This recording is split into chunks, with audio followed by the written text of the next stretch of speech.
Vamos passar então para a fase final agora da nossa discussão, das nossas reflexões acerca do tema das medidas atípicas na execução de título extrajudicial. Como eu falei para vocês no primeiro vídeo sobre esse tema, tudo isso que a gente está falando também, de alguma maneira, se aplica ao cumprimento de sentença, tá? Aqui eu vou me referir muito mais ao título à execução de título extrajudicial, porque é o enfoque da nossa disciplina. Então, como a gente já falou aí bastante das inquietações a respeito da aplicabilidade, da abrangência, da cautela que é necessário haver para as medidas, para o emprego, né, no caso concreto das medidas atípicas previstas no artigo 139, inciso 4 do CPC, vamos tentar entender quais são os critérios que nós temos para essa aplicação, ok?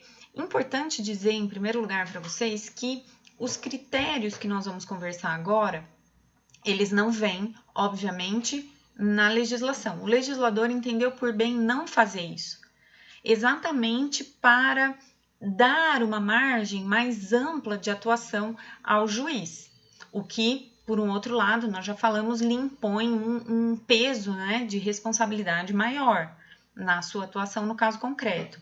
Além disso, a doutrina também não estabelece critérios fechados, critérios imutáveis sobre isso, né? Restritivos sobre isso. Mas é uma fonte que nos ajuda muito a compreender essa questão das medidas atípicas para a coerção do devedor. Até fazendo um parêntese aqui, quero indicar uma obra para vocês, né? Para quem tiver interesse de aprofundar no estudo desse tema, o professor Olavo de Oliveira Neto tem um livro específico sobre as medidas coercitivas do devedor, que trata aí das medidas atípicas em profundidade. Eu não me lembro agora a editora, não lembro se é RT, mas eu imagino que sim. Tá? Qualquer coisa, deem um Google, né? Aqueles que tiverem interesse. Professor Olavo de Oliveira Neto, é desembargador aposentado do TJ São Paulo, é um processualista também muito dedicado e é um livro que, para aqueles que pretendam de alguma maneira aprofundar o estudo das medidas atípicas, eu recomendo, tá? Então, vamos lá. Esses critérios aí que nós vamos começar a falar, então, eles não estão na lei de modo específico, de modo fechado, eles não estão também na doutrina, mas a doutrina é uma fonte de ajuda aí para a interpretação do artigo 139.4 e eles estão sendo, então, com base em tudo isso, construídos pela jurisprudência.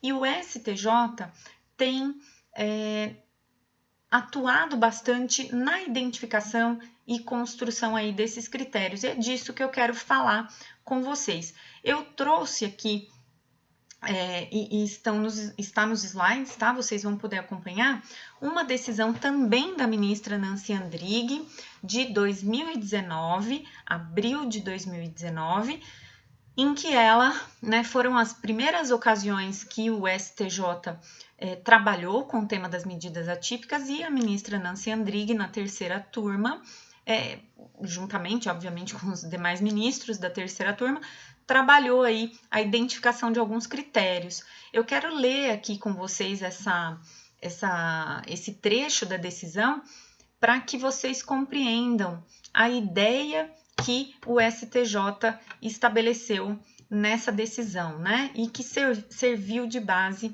para identificação de alguns critérios práticos de aplicação das medidas atípicas. Vamos lá. Trata-se do recurso especial 1782418 do Rio de Janeiro, relatado pela ministra Nancy Andrighi, julgado em 23 de abril de 2019. RESP 1782418 do Rio de Janeiro. Ela diz assim: De acordo com o entendimento do STJ, as modernas regras de processo, ainda respaldadas pela busca da efetividade jurisdicional, em nenhuma circunstância poderão se distanciar dos ditames constitucionais, apenas sendo possível a implementação de comandos não discricionários ou que restringam direitos individuais de forma razoável. A adoção de meios executivos atípicos é cabível desde que, olha lá, ela vai começar a dar os critérios para a gente, verificando-se a existência de indícios de que o devedor possua patrimônio expropriável, tais medidas sejam adotadas de modo subsidiário, por meio de decisão que contenha fundamentação adequada às especificidades da hipótese concreta, com observância do contraditório substancial e do postulado da proporcionalidade. Vejam que rico é esse parágrafo da decisão, né? Em que ela estabelece os critérios aí, ou pelo menos dá uma noção para a gente de critérios práticos que o juiz deva observar na aplicação das medidas atípicas do artigo 139. É fácil? Não, não é fácil. Depende de um trabalho muito acurado do juiz, muito bem fundamentado, e também dos advogados na observância e no auxílio, né, nas petições. Vamos estabelecer, então, de modo bem prático, com base nessa decisão que a gente acabou de ler, quais seriam os critérios. Então, vamos lá. Em primeiro lugar, a ministra Nancy Andrighi deixa claro que essas medidas precisam ser aplicadas, né, ou elas têm cabimento se aplicadas subsidiariamente. Subsidiariamente a quê? As medidas típicas da execução. Então, por exemplo, se nós estamos falando em execução de título extrajudicial, que prevejam uma obrigação de pagar, por exemplo, pensa numa execução de um contrato, a ideia é o quê? Que, primeiro, a medida típica seja utilizada, seja tentada. Penhora?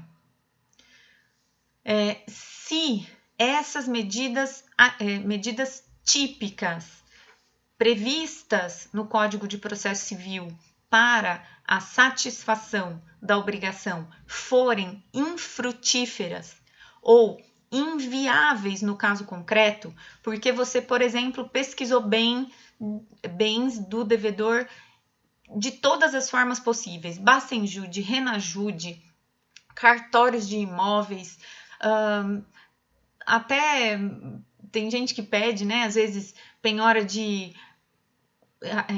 previdência privada, joias preciosas, você não acha nada penhorável, né? Tem hora que essa pesquisa fica inviável para o credor, né? Ele não tem mais onde pesquisar, não tem mais como pesquisar e não encontra patrimônio nenhum. Aí você pode lançar mão de uma medida atípica? Me parece que sim. Por quê? Porque você já esgotou as tentativas das medidas típicas. Então, nesse caso, cabe a gente pensar em medidas atípicas como última ratio, último recurso, certo? Então, o primeiro critério é o da subsidiariedade em relação às medidas típicas. Segundo critério, não é para qualquer execução, não é contra qualquer devedor. Por quê? Porque muitas vezes o devedor não tem patrimônio, não consegue pagar por um revés mesmo patrimonial, uma infelicidade aí, ou uma impossibilidade patrimonial. Não tem como pagar, não tem como pagar naquela quantia, não tem patrimônio penhorável. E sem que isso seja em consequência de atos ilícitos, de atos fraudatórios, né? Então, essas medidas atípicas, elas, além de serem subsidiárias, elas são empregadas contra aquele devedor profissional, aquele cara que formalmente não tem patrimônio nenhum, mas ostenta sinais de riqueza, né? Não tem nada no nome dele, tudo em nome de laranja, em nome de parente, e você não consegue achar patrimônio. Mas o cara viaja, mas o cara tem bons carros, boa casa, percebe? Então é nessas situações de devedores profissionais que estão burlando a lei na tentativa de não cumprir a obrigação, tá? Além disso, precisa da observância de contraditório e fundamentação da decisão, por óbvio, né? O contraditório e também a fundamentação são garantias constitucionais e deveres constitucionais do juiz, né? Na oportunização de manifestação, inclusive do devedor, com relação a essas medidas atípicas e, sobretudo, tanto para deferir como para indeferir, o juiz precisa motivar sua decisão, até para que as partes possam eventualmente recorrer, seja do deferimento ou seja do indeferimento de uma medida atípica requerida, ok? Então, precisa também ter esse cuidado na observância do contraditório, um contraditório efetivo, amplo e fundamentação adequada da decisão, que defere ou indefere. E aí também uma tripla análise do juiz, né? Que a ministra Nancy Andrighi trata ali no acórdão daquele RESP, que passa aqui pela análise da necessidade da medida, ou seja, aquela medida é realmente necessária? Ou eu tenho alguma outra forma menos onerosa de conseguir o mesmo resultado?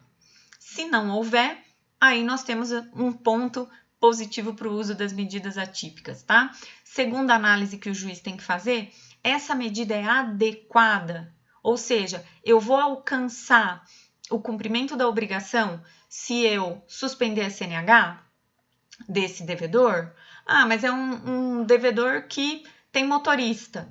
Suspendeu a CNH dele, não tem efeito nenhum, concorda? Ah, é uma pessoa que teve a apreensão do passaporte, mas não tem o hábito de viajar para o exterior. Também não vai fazer muita diferença, percebe? Então, essa análise de adequação da medida precisa ser feita também. E, por fim, a proporcionalidade dessa medida, né? E aí, por exemplo, a gente pensa na situação de um motorista de táxi ou de Uber que tenha a sua CNH suspensa.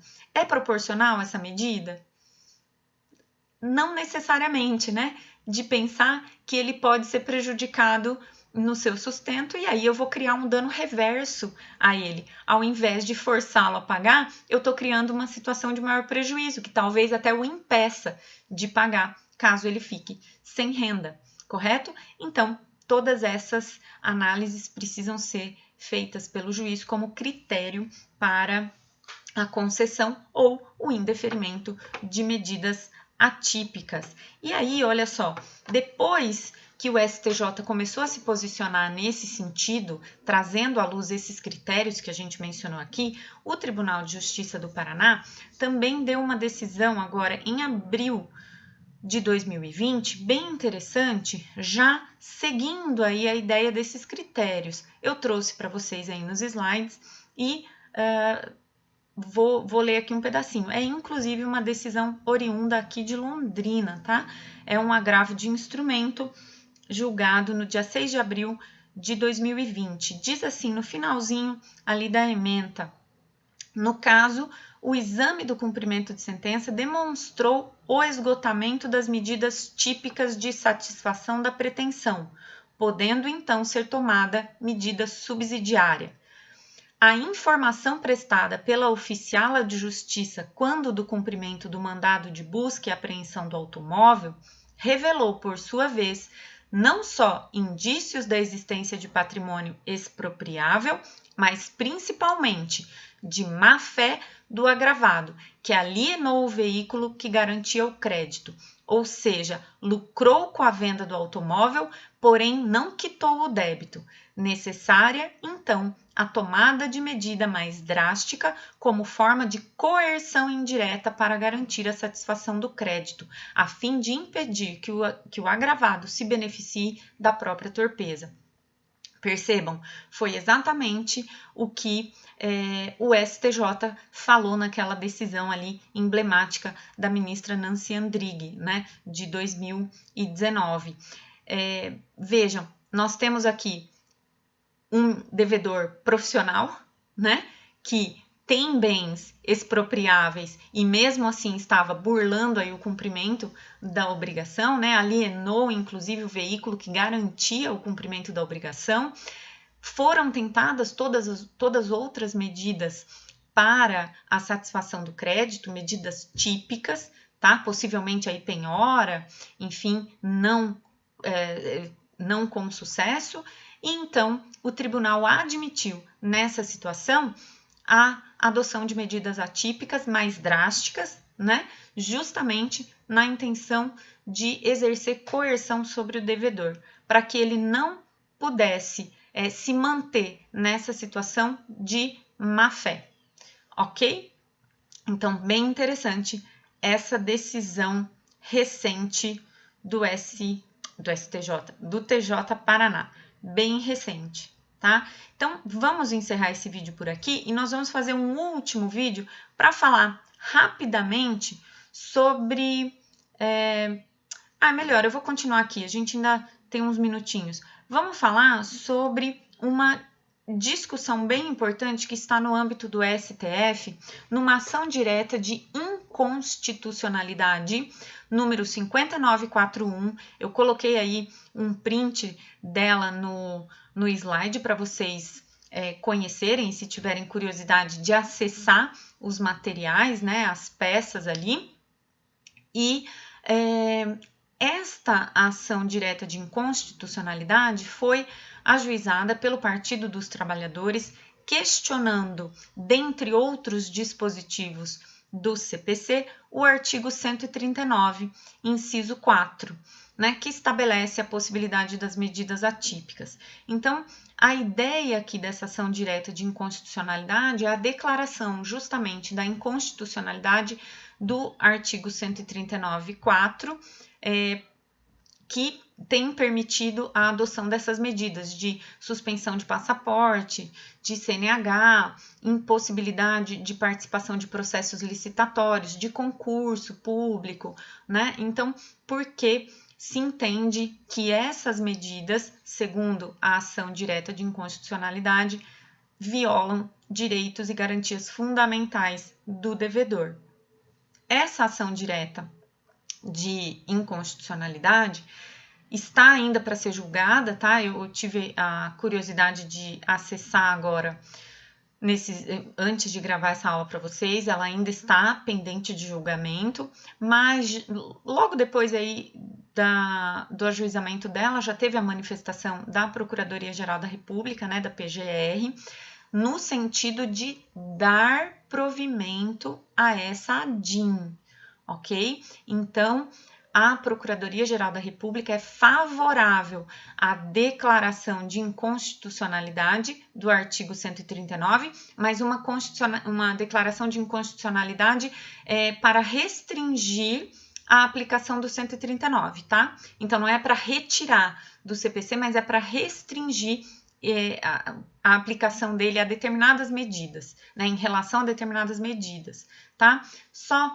como curiosidade para vocês, a ABDPRO, a Associação Brasileira de Direito Processual, ingressou nessa ação direta de inconstitucionalidade como amicus curiae, né, na condição de amicus curiae, exatamente para tentar participar aí e respaldar a decisão do STF no que tange a essas discussões sobre constitucionalidade ou inconstitucionalidade de normas processuais, tá? Então é interessante conhecer, fiquem atentos à tramitação dessa ADIM, porque a depender do resultado dela, nós teremos aí um pouco mais de segurança, né, para trabalhar em relação às medidas atípicas, para saber o que é possível, o que não é, quais serão os critérios aí mais claros de adoção dessas medidas atípicas, né? Então, novidade virá por aí nos próximos meses, esperamos, ok? Vou parando por aqui então e vamos para o nosso último vídeo sobre os temas que ainda nos restam trabalhar sobre execução de título extrajudicial. Joia? Até mais!